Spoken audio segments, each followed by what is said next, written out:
Bom dia! Louvado seja Deus por mais esse dia de vida. Muito obrigado pela sua companhia. Eu tenho uma palavra de Deus para você, uma palavra que pode te ajudar a encontrar paz, tranquilidade e refrigério. E eu quero que você esteja comigo acompanhando essa palavra de Deus para a sua vida. Eu quero também deixar um abraço grande para Soraya Barbosa, que nos acompanha já de muito tempo, lá em Barcelona, na Espanha. Soraya, que Deus te abençoe. Muito obrigado por você estar compartilhando a nossa palavra, tá bom? E eu quero também fazer um apelo para que outras pessoas nos ajudem a compartilhar a palavra de hoje. Por favor, envie para os seus contatos, mande no WhatsApp, no Facebook. Se você ainda não se inscreveu no canal, faça isso, inscreva-se. Também já dá o seu like e deixa um comentário nessa palavra aqui, tá bom? Hoje é segunda-feira, dia 20 de maio de 2019. Eu sou o Ney Santos e é com alegria que eu trago até você a palavra de hoje. Abra comigo a sua Bíblia na primeira carta aos Tessalonicenses, capítulo 2, versos de 1 a 3.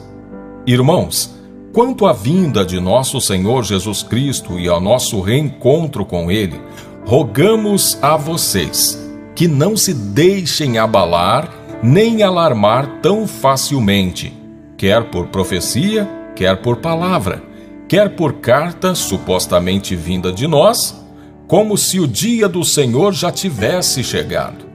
Não deixem que ninguém os engane de modo algum. Antes daquele dia virá a apostasia, e então será revelado o homem do pecado, o filho da perdição. Aqui o apóstolo Paulo está escrevendo uma carta à igreja de Tessalônica, no sentido de acalmar, de tranquilizar o coração deles, porque havia entre eles grandes discussões acerca da volta do nosso Senhor Jesus. Aliás, boa parte das igrejas dessa época, as igrejas que foram orientadas por Paulo através das suas cartas, também as igrejas orientadas por João, que também escreveu cartas às igrejas, enfim, havia entre eles um pensamento que a volta de Jesus aconteceria na geração deles, na era deles. O próprio apóstolo Paulo tinha esse pensamento que faltava muito pouco para que Jesus voltasse. Mas, embora o apóstolo tivesse esse pensamento, ele mantinha o seu equilíbrio, ele mantinha-se preparado e ele mantinha-se fazendo a obra. Aquilo que lhe chegava à mão ele fazia e fazia com excelência, sem ficar perturbado, alarmado, preocupado. E essa postura que o apóstolo tinha diante de Deus, ele está tentando transferir para a igreja de Tessalônica. Porque os tessalonicenses estavam, alguns deles, alarmados, preocupados e fazendo grandes cogitações e discussões em torno da volta de Jesus. E nesse trecho, essas palavras dão a entender que parece que tinha gente se aproveitando dessa preocupação deles e estava também, de alguma forma, tentando perverter a igreja ou tentando deixá-los ainda mais alarmados. Porque quando ele escreve aqui, olha, que não se deixem abalar nem alarmar tão facilmente, quer por profecia, quer por palavra, quer por carta, supostamente vinda de nós, ou seja, ele dá a entender que havia pessoas que talvez pudessem estar escrevendo cartas com a intenção de passar uma certa preocupação infundada para a igreja. Não era momento deles entrar nessa crise. E aí, o apóstolo escreve essa carta falando sobre como eles deveriam proceder diante disso. E ele... no versículo 3 ele diz assim: não deixem que ninguém os engane de modo algum. Sabe por quê? O que mais tem a gente querendo enganar o povo de Deus ao longo de toda a história da igreja cristã? Sempre se levantaram falsos profetas, sempre se levantaram instrumentos do diabo para tentar enganar, para tentar perverter, para tentar causar preocupação. Houve um tempo que o diabo ele agia escancaradamente, mas hoje parece que com a experiência dos séculos que se passaram, ele se torna cada vez mais sutil. Você deve conhecer pessoas que estão sempre preocupadas com a volta de Jesus, não é? Conhece pessoas assim que parece que o assunto na vida delas é simplesmente a preocupação com o dia que Jesus vai voltar, ou então a preocupação em decifrar os enigmas do Apocalipse, não é? Você não conhece alguém assim que está sempre preocupado com isso? Eu não estou aqui dizendo que as pessoas não devem se preparar para a volta de Jesus. Todos nós devemos estar preparados. Só que essa preparação não se dá pela preocupação, não se dá pelo temor, por aquela situação da pessoa não conseguir mais viver e ficar pensando só nisso. Sabe por quê? O próprio Senhor Jesus, quando os seus discípulos começaram a especular, tentando saber qual seria o dia da volta, em Atos 1, 7 e 8 ele diz assim: não lhes compete saber os tempos ou as datas que o Pai estabeleceu pela sua própria autoridade, mas receberão poder quando o Espírito Santo descer sobre vocês, e serão minhas testemunhas em Jerusalém, em toda a Judéia e Samaria e até os confins da terra. O próprio Senhor Jesus, ele trouxe uma palavra que convidava os seus discípulos a não ficar preocupados tentando descobrir que dia que Jesus voltava, ou que dia que Jesus voltaria.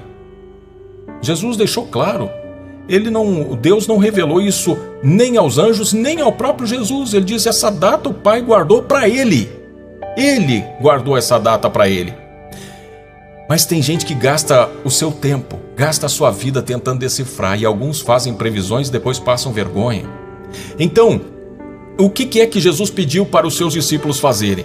Jesus disse assim, olha, vocês receberão poder quando o Espírito Santo descer sobre vocês, e vocês vão ser testemunhas.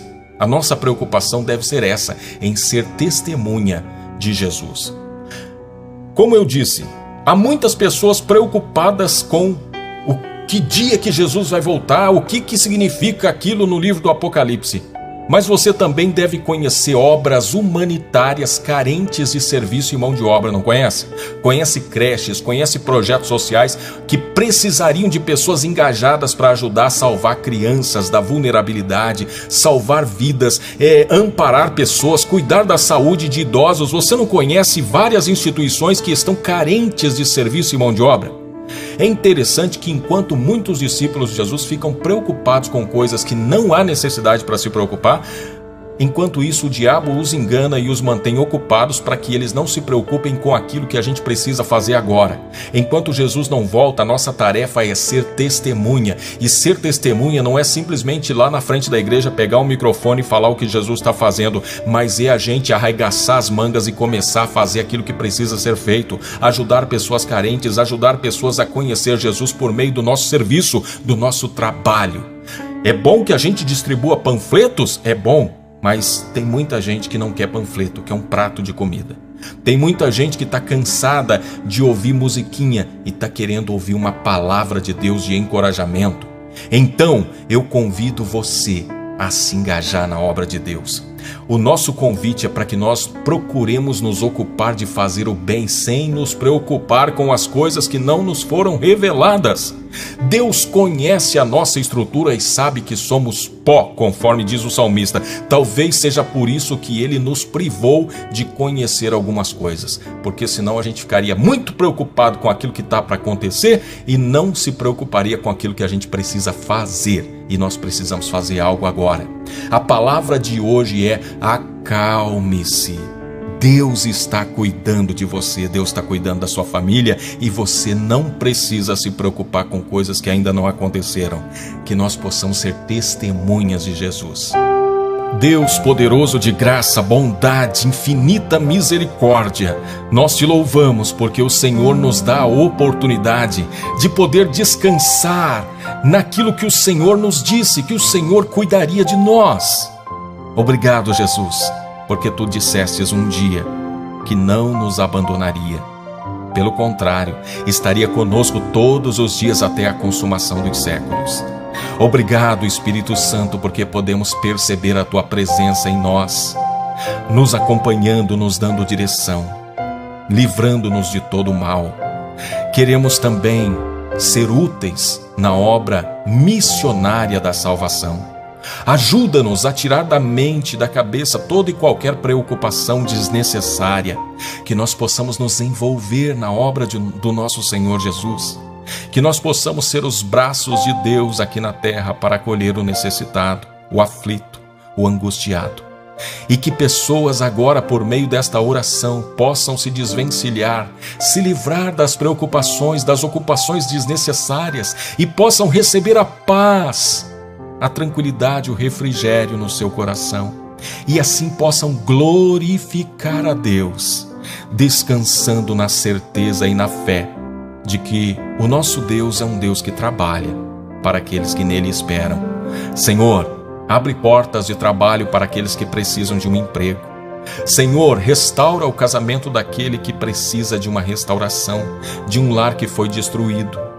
Meu Deus, opera curas nesse momento, visita os enfermos, os acamados, visita aqueles que estão com dores terríveis e sara, meu Deus, dá o alívio, liberta os oprimidos, aqueles que estão escravizados pelo pecado, pelos vícios. Senhor, ampara aqueles que se sentem angustiados, sozinhos, amargurados. Que Tu possas hoje dar um dia maravilhoso para cada pessoa que ouviu esta oração. Assim eu te peço, em nome de Jesus Cristo. Amém. Deixa eu te pedir um favor. Eu gravei uma oração para você ter um dia muito, muito bom. Eu gravei uma oração da manhã e eu quero muito que você ouça essa oração. E você ouça não apenas hoje, mas todos os dias. E você vai perceber uma mudança na sua vida. Faça isso. Que Deus te abençoe. Aqui está o link.